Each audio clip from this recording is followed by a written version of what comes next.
Kepler Telescope was built for one purpose: to look at a certain patch in the Milky Way in search of exoplanets.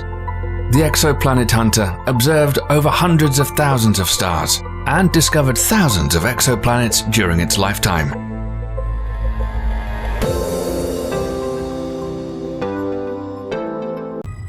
Liftoff of the Delta II rocket with Launched in 2009 as part of NASA's Discovery program, Kepler's job was to constantly scan a fixed patch of sky within our Milky Way galaxy to find planetary systems. At the time of the launch, it had the largest primary mirror ever sent into space, and it also had a 96-megapixel camera to process the light. Astronomers were interested in finding out just how many stars have planets orbiting around them, and how many of these extrasolar planets or exoplanets have conditions that are suitable for life to develop. In its 9 years in space, Kepler observed 530,536 stars and confirmed the existence of 2,662 new exoplanets. These exoplanets are unlike anything we've ever seen in our solar system before. Most of them are significantly bigger than Earth and orbiting so close to their stars that they complete one revolution every several days. And there are some very strange worlds. Some have star-facing sides with temperatures that can melt iron, and have entire hemispheres covered with oceans of liquid molten rock. Other exoplanets the size of Jupiter orbit not one but two stars. If you were standing on the surface of one of these planets, you'd be able to see a binary sunset. But Kepler's legacy is that it successfully found Earth-sized worlds orbiting at a safe distance from their host stars inside what's known as a habitable zone or Goldilocks zone. This is where the temperatures are warm enough for water to condense on their surfaces, but not so cold that it will just freeze up entirely. Although being in this zone doesn't guarantee the existence of life, the presence of water is significant and the foundation of life as we know it. One such exoplanet discovered by Kepler that has recently generated excitement among researchers is called K2-18b. In September 2019, two scientific teams independently announced that they found signs of liquid water in the planet's atmosphere. Situated 124 light-years away from Earth, K2-18b is about 8 times the mass of Earth and 3 times as big. It orbits a main sequence red dwarf star called K2-18. A red dwarf star is the smallest, coolest star and by far the most common type of star in the Milky Way. According to Kepler's data, astronomers estimate that 6% of red dwarf stars have an Earth-sized planet in the Goldilocks zone, at least in our neighborhood. To find water on the surface of one such planet is a landmark discovery in the search for potentially habitable alien worlds. K2-18b is also the first planet with water out of all of the exoplanets discovered by Kepler in the habitable zone of stars. Kepler first discovered the planet in 2015, and since then its composition has been studied using other telescopes, like the Spitzer and Hubble Space Telescope. Kepler mainly used what's known as the transit method for exoplanet hunting. It essentially means that if a planet passes in front of a star, the light from the star dims slightly, and that's how we can tell that there's a planet there.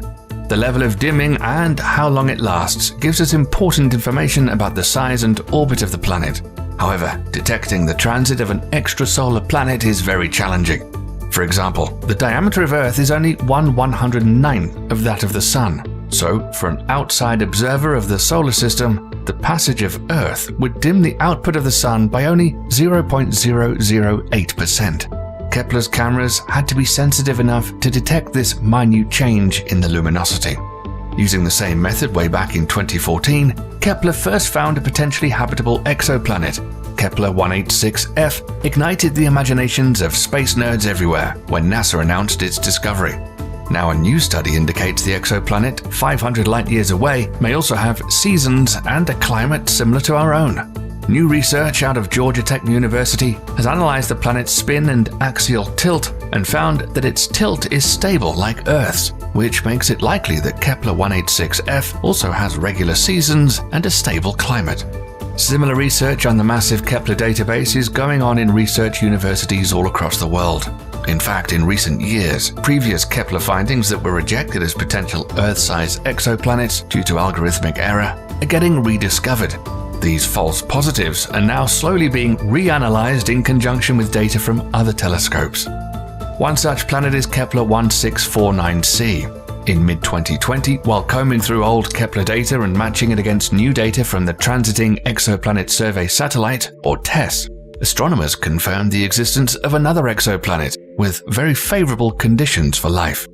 Kepler 1649c, located 300 light-years from Earth, is very similar to Earth in size and estimated temperature. This newly revealed world is only 1.06 times larger than our own planet. Also, the amount of starlight it receives from its host star, which is also a red dwarf, is 75% of the amount of light Earth receives from our Sun, meaning the exoplanet's temperature may be similar to our planet's as well. Kepler 1649c provides yet another example of an Earth-sized planet in the habitable zone of a red dwarf star. But before we get ahead of ourselves, it's important to note that out of the 2,662 exoplanets identified by Kepler, only 16 of them lie inside the Goldilocks zone. And out of these 16, some of these planets are tidally locked with their parent stars, meaning that only one hemisphere of the planet faces the star, and this is not ideal for life. Others are more like a smaller version of Neptune than a larger version of Earth, and planets similar to Neptune are expected to have a significant envelope of hydrogen surrounding any layer of water on the surface, with a planetary core of rock and iron. If the hydrogen envelope is too thick, the temperature and pressure of the water layer beneath would be far too great to support life. On top of all of this, despite being cooler, red dwarf stars tend to be more active than Sun-like stars.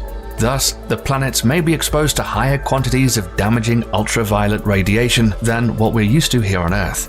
Because of this, surface temperatures can range between -100 and 116 degrees Fahrenheit, or -73 to 47 degrees Celsius. That means the surface could, on average, be colder than Antarctica or hotter than Earth's most blistering deserts. Unfortunately, we just don't have the technological know-how to study the composition and atmospheres of these alien worlds and comprehensively answer all these questions yet. But don't despair. Based on the statistical analysis of all the Kepler observations, astronomers now estimate that 1 in 5 stars like the Sun have planets about the size of Earth, and a surface temperature conducive to life. Given that about 20% of stars are Sun-like in our galaxy, that amounts to several billions of potential habitable Earth-like planets just in our Milky Way alone.